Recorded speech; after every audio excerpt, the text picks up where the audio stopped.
the name of one God, Creator, Redeemer, and Sustainer of our lives. Amen. This particular parable is notorious for being the hardest parable to understand. And all the commentators advise don't try to explain it, because nobody can. And part of what's troubling, it seems like, there's this is a 3-point parable. There are 3 points that are drawn after the end of this parable. First point, make friends for yourselves by means of dishonest wealth, right?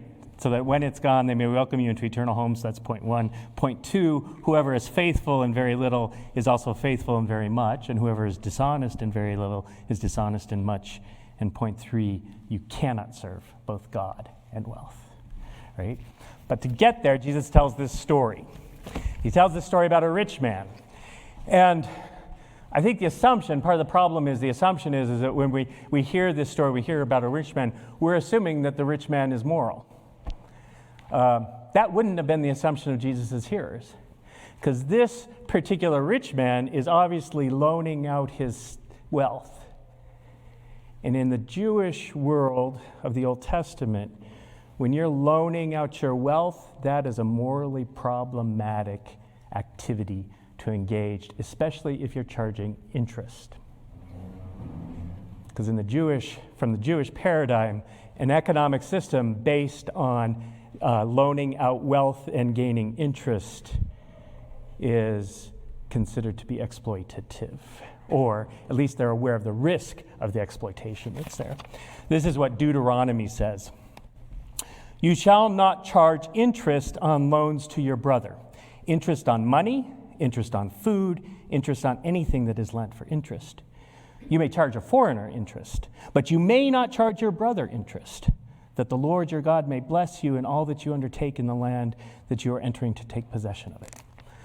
It's Deuteronomy 23, and by brother, he doesn't just mean your genetic kin, he means your community. You're not to engage in the loaning of things in your community. This is what Leviticus 25 says. If your brother becomes poor and cannot maintain himself with you, you shall support him as though he were a stranger and a sojourner, and he shall live with you.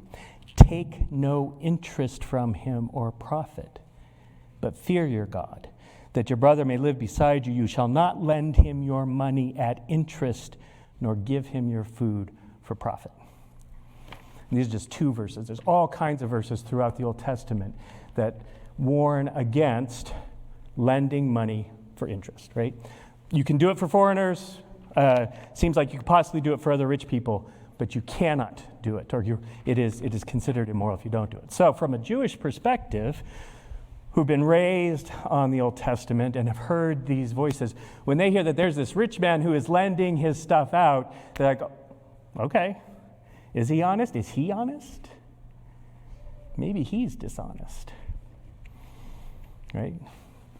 So first and foremost, we can't assume that the rich man is necessarily honest. How did he get his money? How is he getting his wealth, right? Is he engaged in usury? Because what happens in the story is he is loaning out his stuff, and he's got a manager who is a servant who could also be a slave. It's unclear from the passage what the status of the manager is.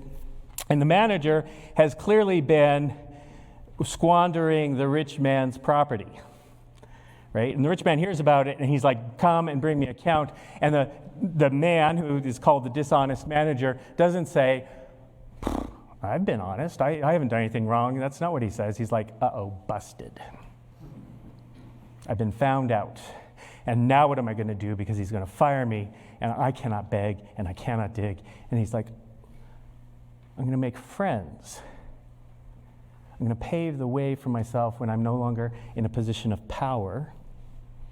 I'm going to use the power I've got to make friends.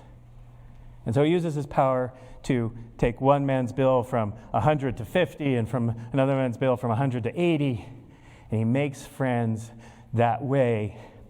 And what's curious about this parable is you would think that the rich man would get upset by that, right? You would think that the rich man would be like, okay, you were squandering my property before, and now you are clearly giving my property away, right? I'm going to punish you. You would expect the rich man to get indignant. And he doesn't. The rich man commends him. The rich man is like, oh, you're shrewd. Like, you know how to play this game. The rich man's not upset because there's a lack of integrity. The rich man's not upset because the man has been dishonest. Instead, the rich man is like, I like your style. I respect that. That's what's troubling about this parable. This is not a moral paradigm we're used to, right? This is a moral paradigm where acting shrewdly, looking out after yourself, being concerned about your own power and how you're going to navigate this power relationship and preserving power, that's what matters.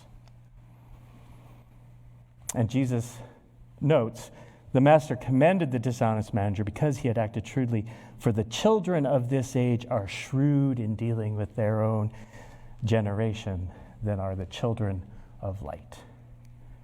And so Jesus makes this comparison between the dynamics of the children of this generation versus the dynamics and the paradigm of the children of light. And these two paradigms seem to be different from each other.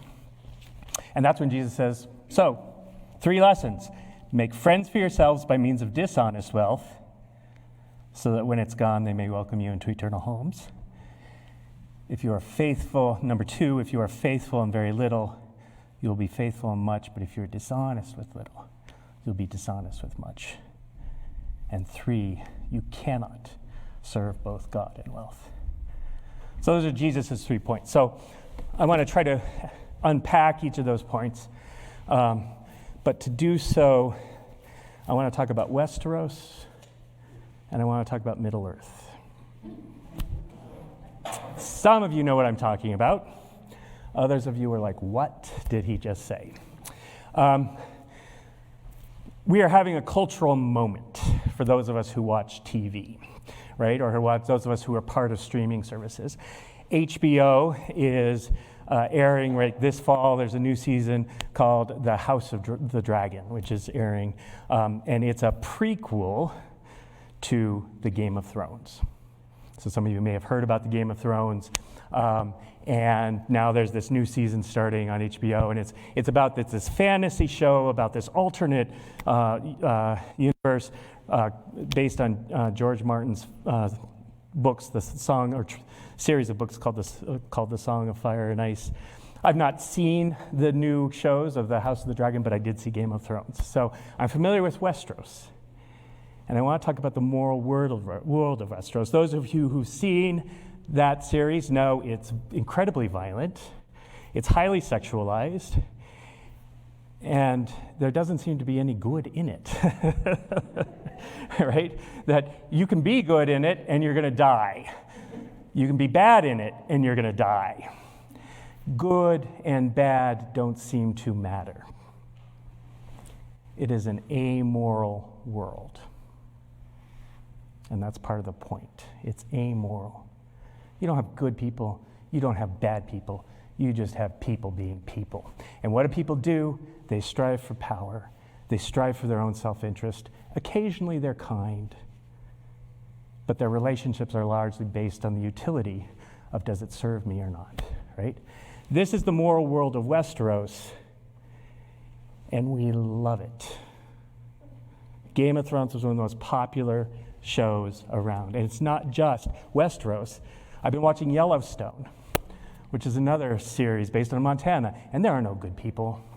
There are no bad people. They're just people being people who do what they do, and they're largely selfish and self-interested. Okay? So that's one moral paradigm, and people have reflected, we love this stuff. Television is feeding this stuff, and we love it because we recognize ourselves in it. Some of you may not recognize yourselves in it. Natasha doesn't recognize herself in it. But some of us, basically, people, it resonates with where our culture is at. And we want more, and we want more, right? Which is why it's so successful. The alternate paradigm, There's on Prime, Amazon Prime, if you have Amazon Prime, there's another TV show, the most expensive TV show in history, $75 million to make this thing. It's called The Rings of Power, I think, which is loosely based on J.R.R. Tolkien's The Silmarillion, which is a prequel to The Lord of the Rings, right? And what Tolkien does, Tolkien also creates a fantasy world, but J.R.R. Tolkien was a really committed, devout Catholic. And so he creates a moral world in Middle-earth that resonates with the values of the Christian tradition which he inherits, right? And so in Middle-earth, there is good. There's a fundamental good to things. And there are forces that try to pervert or subvert or destroy the good. It's often we call it evil. And so there's this tension. There is good, and there seems to be this kind of conflict with evil. That's the core. And humans have the propensity to be drawn towards the good and a propensity to be drawn towards the evil. Humans are capable of great self-sacrifice. Humans are capable of great virtue and valor and thinking of others, putting the needs of others before their own needs, or putting the needs of the whole before themselves. They're also capable of doing the opposite and being focused merely on their own need for power, their own need for acquisition, their own need for wealth. And part of the story is the moral conflict that's there. So the story is based on the paradigm of Middle-earth, and it's not the only one that has that moral paradigm, but it exemplifies it. Our people recognize the moral dilemma that we're in, right? And you will have immoral behavior because it's a moral world. Like, immorality only has meaning in the context of morality, right? Killing only matters when there's a law that says thou shalt not kill. Committing adultery only matters when there's a law that says thou shalt not commit adultery. Stealing only matters when there's a law that says thou shalt not steal. So in the world of Middle-earth, there is moral and immoral behavior. In the world of Westeros, doesn't matter. Doesn't matter. Doesn't matter whether you kill. Doesn't matter whether you commit adultery. Doesn't matter whether you steal. What matters is, are you strong? What matters is, do you know how to play the game? What matters is, do you hunger for power more than anything else? That's where we're at culturally, currently in our world. And I think I've been reflecting on the death of Queen Elizabeth. May she rest in peace. And what her death has come to symbolize, right? In our current context, Elizabeth, she made a vow when she was 21 years old. She's 21 years old, and she makes a vow that says, whether my life is long or whether my life is short, I commit to serving you and serving this nation, right? And many of you have seen the clip of that video. She didn't write those words. Somebody else wrote them for her, but she made them her own. And what's remarkable about her is she took that vow as a 21-year-old young woman, and she lived it out her entire life. And the reason why she's being honored in the way that she is because of the integrity, and the people recognize it. Like, lots of people are going to talk about the monarchy and the usefulness of the monarchy and colonialism and the Commonwealth and all that stuff. All that stuff can be discussed, or there's large disagreement and conversation around that. But people recognize the integrity of this woman for having kept that vow. Here's an individual who said, you know what? I'm going to think about the common good rather than myself. I'm going to think about the good of the whole rather than my own personal ambition. And part of the grief is it feels like that has died. And now we're left in this other world. Those values, those older ancient values of where one takes on duty and devotion matters. We now live in a world where duty and devotion don't matter. Power matters. And you're hard pressed to think about political leaders who you trust in quite the same way to put the good of the whole over their own self-interest. I think that's why her death is so discombobulating for many people. Is because now she's gone and we find ourselves living in a place where politics is incredibly partisan and increasingly so, right? Where it seems that people are out after their own self-interest and their own motives, and the capacity to think about something bigger than yourself and give yourself over to something bigger than yourself matters. Elizabeth, as a faithful Anglican, I think believed herself to be part of the children of light. And we need more people who are committed to being children of light in this world versus the children of the age. That's what this parable is about. The rich man and the dishonest manager are part of the same value system. That's why the rich man is like, wow, you're shrewd. I like your style. Even though he's cheated, he hasn't been faithful, he's been lying, he doesn't have any integrity. But the rich man is, I like your style. So Jesus says, make friends for yourselves by means of dishonest wealth, so that when it is gone, they may welcome you into eternal homes. What does that mean, right? What does it mean? Jesus seems to be advocating playing the game. Jesus seems to be advocating playing by the rules of this game of dishonesty and power, where actually what matters is whether you're shrewd, not whether you're honest.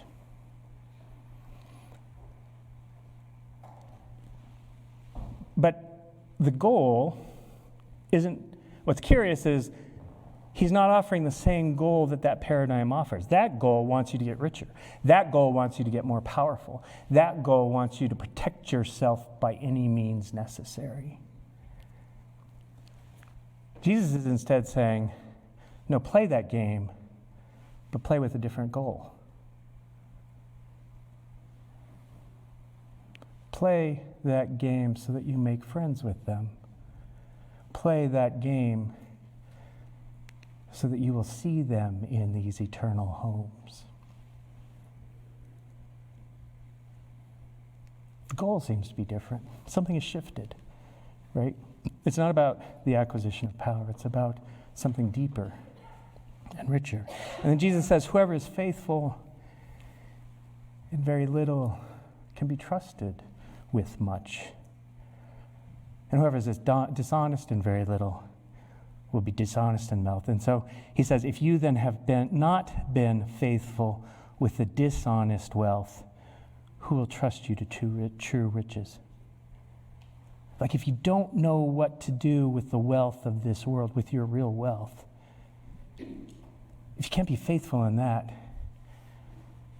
you're not going to be able to receive what's true, right? You're not going to be able to recognize what true riches are, because you're so focused on this. Like if you are going to play the game of Westeros, you're not going to understand what true wealth is.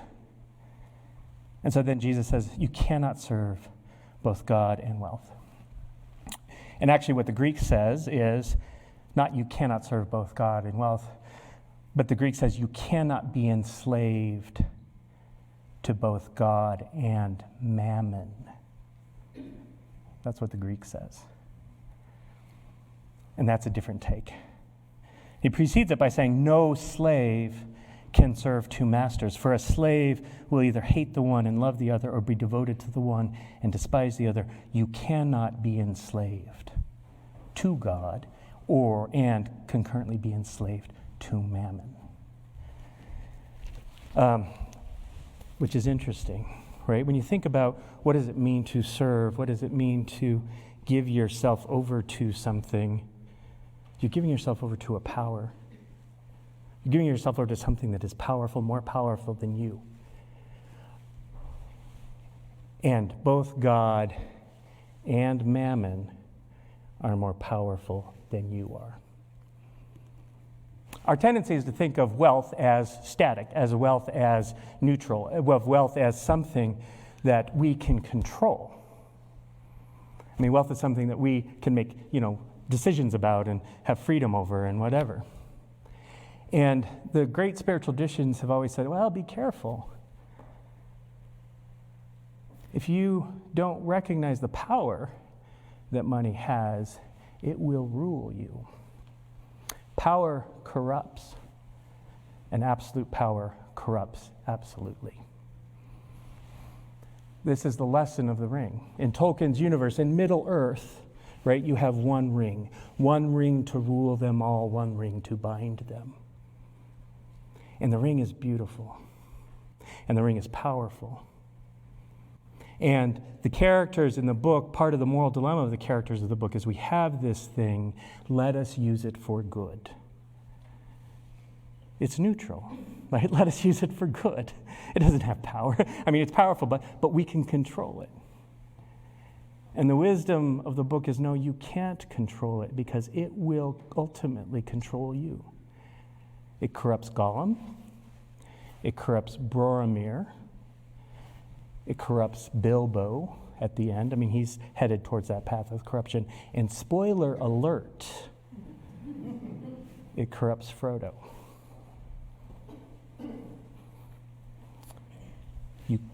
This thing has power, and it will change you unless you're careful.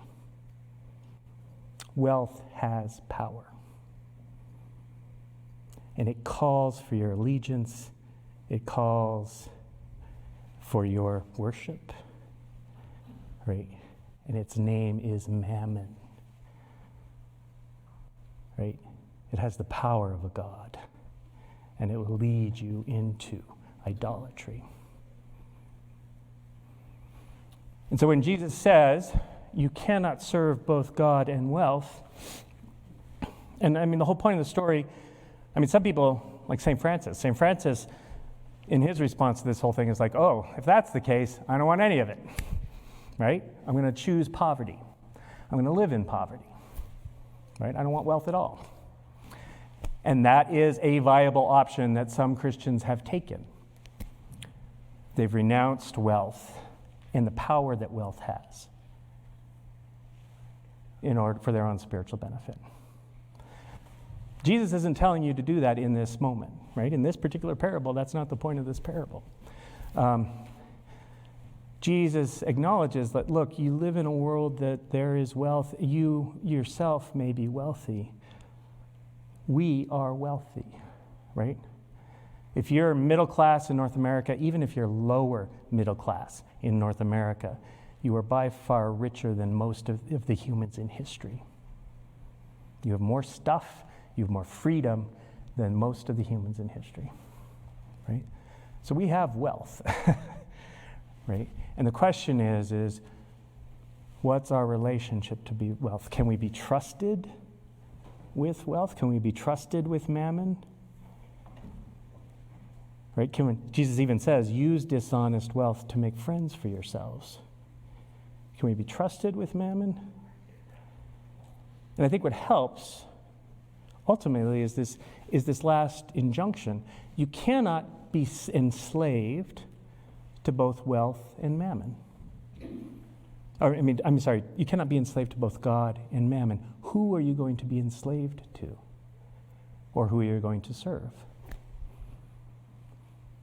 And there's something that happens, right? If you recognize, oh, there are powers that are greater than me, which powers am I going to align myself with?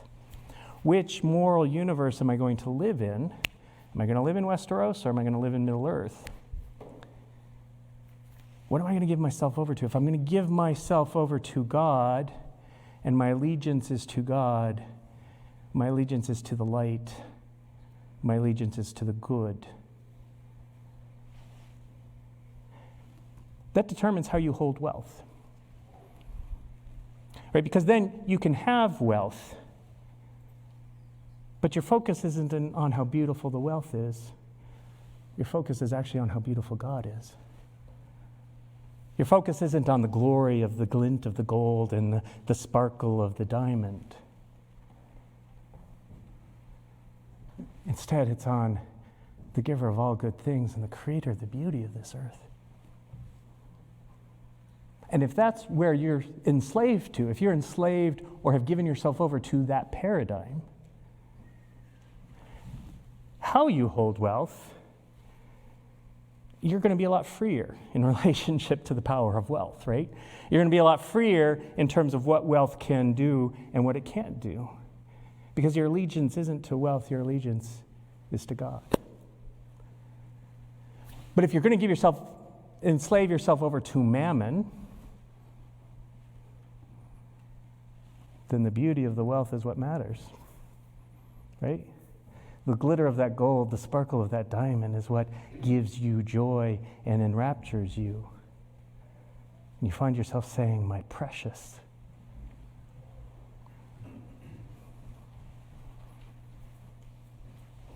And it will control you. Right? And that's why Jesus says you cannot serve both. If you're going to look here, that's what you're going to see. If you're going to look there, that's what you're going to see.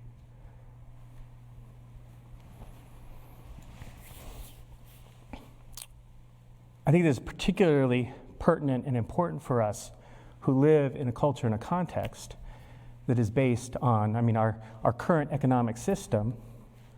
There's a lot of good in our current economic system. The level of people living in abject poverty has steadily decreased worldwide.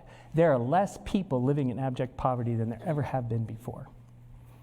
That's actually, statistically, that's a result of capitalism. It's also a result of Chinese communism. But anyway, that's another question. But it is true that statistically there are less people who are poor than there ever have been in human history. And the goodness of our lives. There's lots of good that has come from our economic system, right? The quality of our healthcare, the quality of our education, the security that we live in, the comfort of our lives. There's much good that has come, right? But we also live in a system that is really asking you to focus on the acquisition of more, the accumulation of more, right? That is asking you to focus on mammon rather than focusing on God. And the challenge for us is okay, how do we live in that world? How do we hold our wealth and yet live as children of light? Part of that comes from the conviction that there is more than just what we see. Part of it comes from the conviction that there is a goodness, that there are things that matter, that having character and having virtue and being able to give of yourself to something larger and serve something larger matters. And that we're more than just humans being human and self-aggrandizing. Right? There's something deeper to our lives. There's something deeper to our experience that we're called to. Right?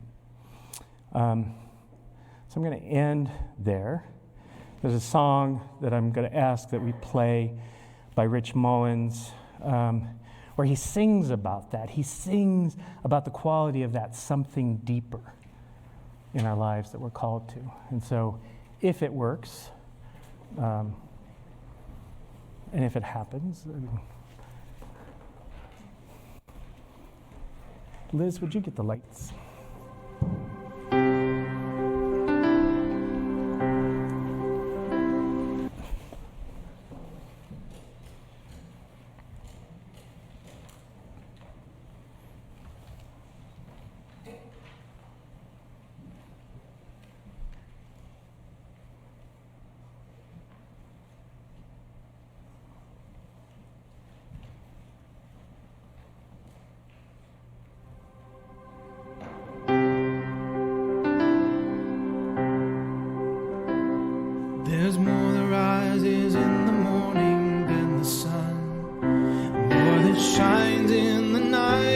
just the moon,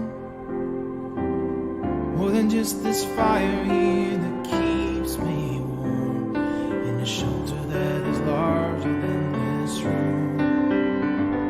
And there's a loyalty that's deeper than mere sentiment.